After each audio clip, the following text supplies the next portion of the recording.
বাবার বাড়িতে বিয়ের আগে সুখ, বিয়ের পরে নয়। বিস্তারিত এই বোনটার মুখ থেকে শুনুন। অনেক মেয়েরা মনে করে সুখ মানে বাপের বাড়ি।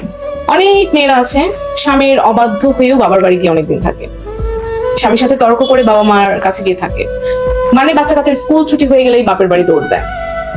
হাজবেন্ড চাচ্ছে না, পছন্দ করছে না, বাপের বাড়ি চলে যায়। অনেক মেয়েরা মনে করে বাবার বাড়ি অনেক অনেক সুখ।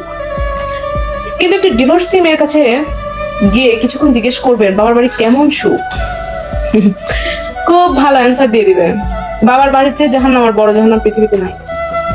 অনেক ডিভোর্সি মেয়ের কথা শুনেছি, তাদের একটাই কথা, আমার সিদ্ধান্ত ভুল ছিল, আরেকটু যদি মানিয়ে নিতাম, আরেকটু যদি ধৈর্য ধরতাম, আরেকটু যদি অপেক্ষা করতাম, আরো 2টা বছর যদি সংসার করতাম, তাহলে আমার এই সংসারটা টিকে যেত, আমার এই ভুলটা থাকতো না, আমি অন্যের কথা শুনে এই কাজটি করেছিলাম, আমি অন্যের দ্বারা প্রভাবিত হয়ে কাজটি করেছিলাম। এরকম কথাই তারা শোনা যায়। এবং বিশেষ করে ডিভোর্সি মেয়েদের কাছে একটা জিনিস জিজ্ঞেস করবেন, বাবার বাড়িতে কেমন সুখ ডিভোর্সের পরে।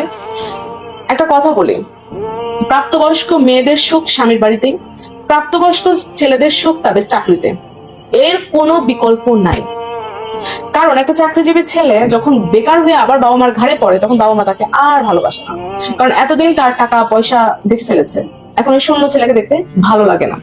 অনুরূপ ভাবে একটা মেয়ে তার স্বামীর সাথে হাসি খুশিতে চলছে, সংসার করে খাচ্ছে, বাবা মা আনন্দে আছে, তারপর আপনি সংসার ছেড়ে দিয়ে বাবা মার ঘাড়ের উপরে গিয়ে উঠলেন, বাবা মার কাছে তো আপনি স্বাভাবিকভাবে একটা বোঝা হয়ে যাবেন। তারপর আপনাকে তারা আর ওই চোখে দেখে না। আপনি বাবা মার ঘরে যখন কিশোরী হিসেবে ছিলেন, তখন ছিলেন আপনি তাদের মেয়ে, কিন্তু আপনি তাদের ছেড়ে গিয়ে একটা সংসার করেছেন, আপনার সংসারটি আপনি রাখতে পারেননি, বাবা মার ঘাড়ে ফেরত এসেছেন, তখন আপনি কিন্তু তাদের কাছে বোঝা।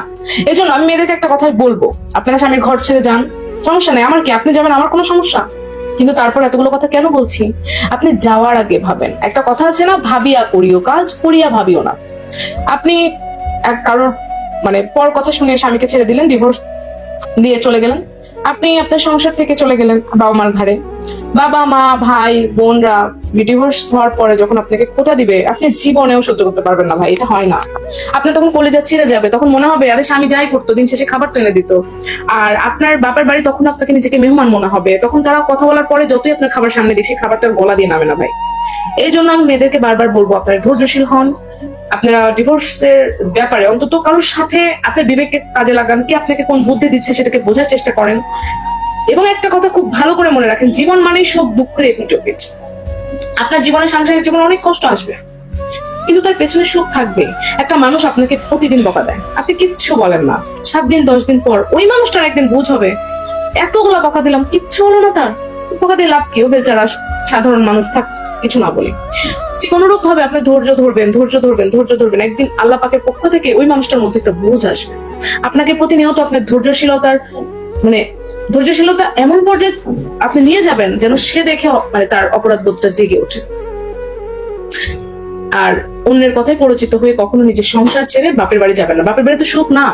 একটা মেয়ের জন্য বিয়ের আগে বাবার বাড়ি যতটা মধুর, মেয়েদের মাথার মধ্যে ওইটাই কাজ করে যে আমার তো অনেক আদর আপ্যায়ন, আমি তো অনেক কিছু জীবনে দেখছি, আমার বাপ মা আমার জন্য একদম জান প্রাণ উজাড় করে দেয়। বা একটা মেয়ের যখন বিয়ে হয়ে ডিভোর্স হয়ে যায়, ওই মেয়ের জন্য বাপ মা জান প্রাণ উজাড় করে দেয়। একটা ডিভোর্স মেয়ের সাথে কথা বলে ডিভোর্স দিবেন। আপনারা যদি মনে করেন আপনার সংসারে তুমুল অশান্তি, তুমুল কষ্ট, আপনাকে একদম ডিভোর্সে যাইতেই হবে, যদি এরকমটা মনে হয়, তাহলে আমি আপনাকে একটা কথা বলি, আপনি ভাই কারোর কাছে যাওয়া লাগবে না, কোনো ডক্টর কনসাল্ট করা লাগবে না, কোনো আত্মীয় স্বজন বন্ধু বান্ধব কারোর পরামর্শ নেওয়া লাগবে না। আপনি খুঁজে বের করবেন যে কোনো ডিভোর্সি মেয়ে ডিভোর্সের পরে বাবার বাড়িতে থাকে, তার অভিজ্ঞতাটা জানার চেষ্টা করবেন, তখন সে আপনাকে বুঝাই দিবে আসলে কোনটা আপনি করবেন, কোনটা করবেন।